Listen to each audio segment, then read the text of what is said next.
Hello guys. Virtual Infratech में आपका स्वागत है। तो ज़रा हमने कल इंट्रोडक्शन देखा था गिट के बारे में। उसके बाद हमने गिट का फ्लो देखा, गिट किस तरह से वर्क करता है, गिट की हिस्ट्री देखी।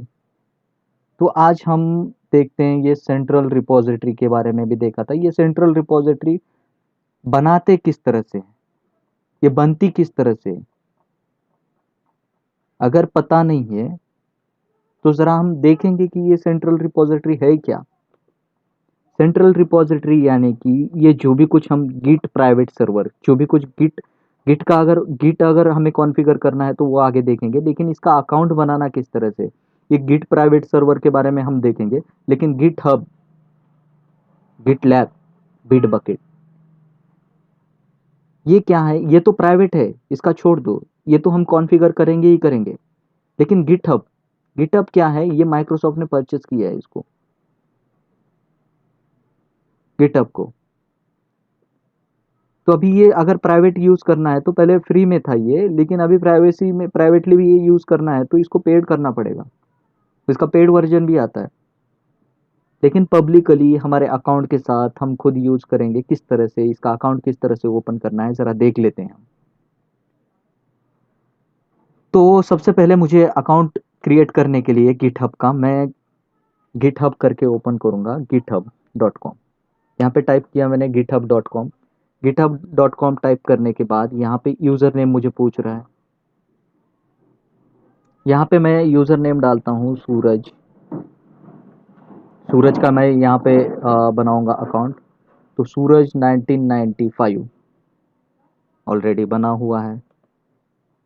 सूरज सुरनर 1995 करेंगे तो ये ले रहा है, ये अवेलेबल है मेरे पास। ठीक है। तो यहाँ पे ईमेल आईडी पूछ रहा है। तो मेरे पास यहाँ पे एक आउटलुक का ईमेल आईडी बनाया हुआ है। आपके पास, किसी के पास जीमेल का होगा, किसी के पास हॉटमेल का होगा, किसी के पास आउटलुक का होगा। अलग अलग ईमेल आईडीज यहाँ पे हम रजिस्टर कर सकते हैं, अलग अलग डोमेन्स के। ऐसे स्पेसिफिक की ज़रूरत नहीं है कि इसी का चाहिए। तो यहाँ पे मैं आउटलुक वाला ईमेल आईडीज ले रहा हूँ।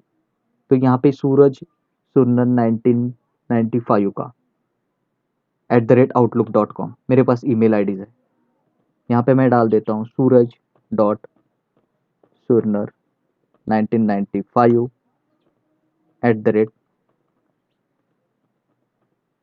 @outlook.com। ठीक है। ये मैंने user ID, email ID type की। यहाँ पे यूज़र नेम मैंने मेरे माइंड से एनी यूज़र नेम, यहाँ पे कुछ भी कर सकते हो, 1996 भी कर सकते हो, ऐसा कोई नहीं है। लेकिन उसके डेटाबेस में अवेलेबल होना चाहिए। ऑलरेडी एग्जिस्ट कर रहा है या फिर वो मैच नहीं कर रहा है, इनके भी रूल्स होते हैं। यहाँ पे डॉट नहीं यूज़ करना है, ऐसे करके कुछ, तो ये नहीं यूज़ करते हैं। ठीक है, मैंने जस्ट सिंपल बना लिया।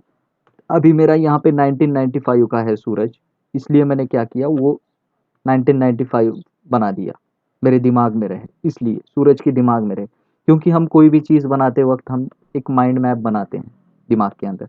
तो मैं यहाँ पे पासवर्ड सेट कर रहा हूँ, मैं आपको पासवर्ड नहीं बता रहा हूँ। ठीक है, मैंने पासवर्ड भी सेट कर लिया।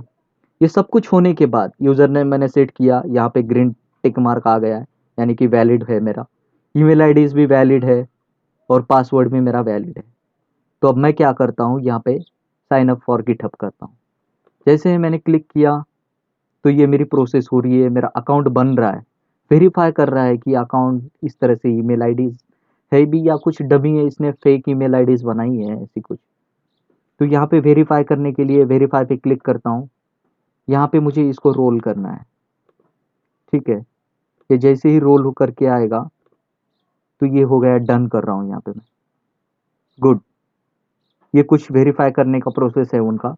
तो इस तरह से मैंने वेरीफाई किया और यहाँ पे दिखाया गया है send me occasional product updates. ठीक है, ये मेरे पास एक मेल सेंड हो जाएगा। मैं जॉइन फ्री प्लान करता हूँ, अभी मुझे कुछ पेड प्लान प्लान तो नहीं चाहिए। मैंने आगे प्रोसेस किया। यहाँ पे वेलकम टू गिटहब, मेरा अकाउंट बन गया है। यहाँ पे अगर देखेंगे तो यहाँ पे अकाउंट बन गया है सूरज सुरनर 1995 के नाम से। तो अब जरा देखते हैं कि मैंने ये जो अकाउंट बनाया है, यहाँ पे पूछ रहा है मुझे कि आप स्टूडेंट हो। हाँ मैं स्टूडेंट हूँ, मुझे अभी तो यूज़ करना है। क्या है ये गिट? ठीक है, यहाँ पे एक एक्सपीरियंस कितना है, तो अ लिटल एक्सपीरियंस है मेरा।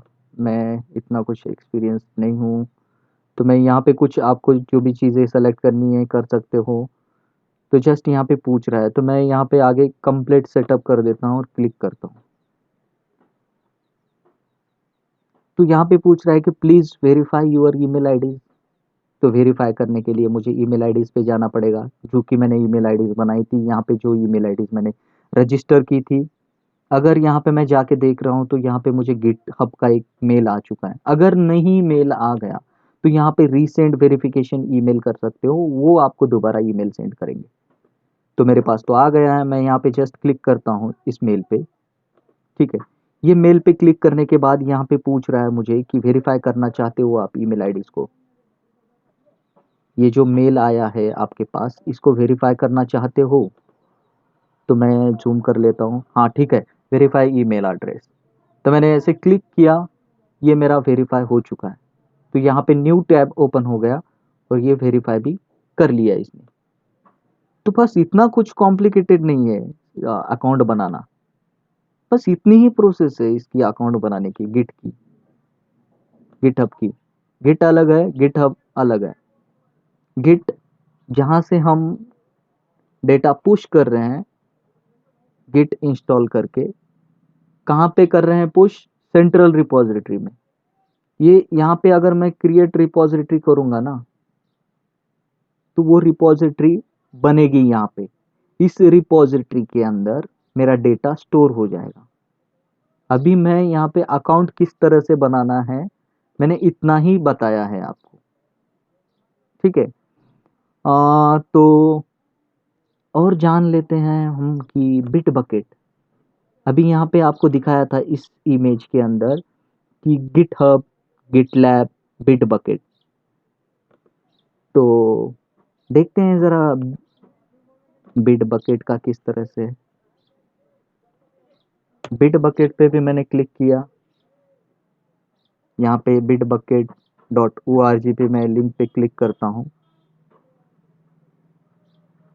यहाँ पे पूछ रहा है कि गेट इट फ्री। ओके ठीक है, फ्री है तो चलो यूज़ कर लेते हैं।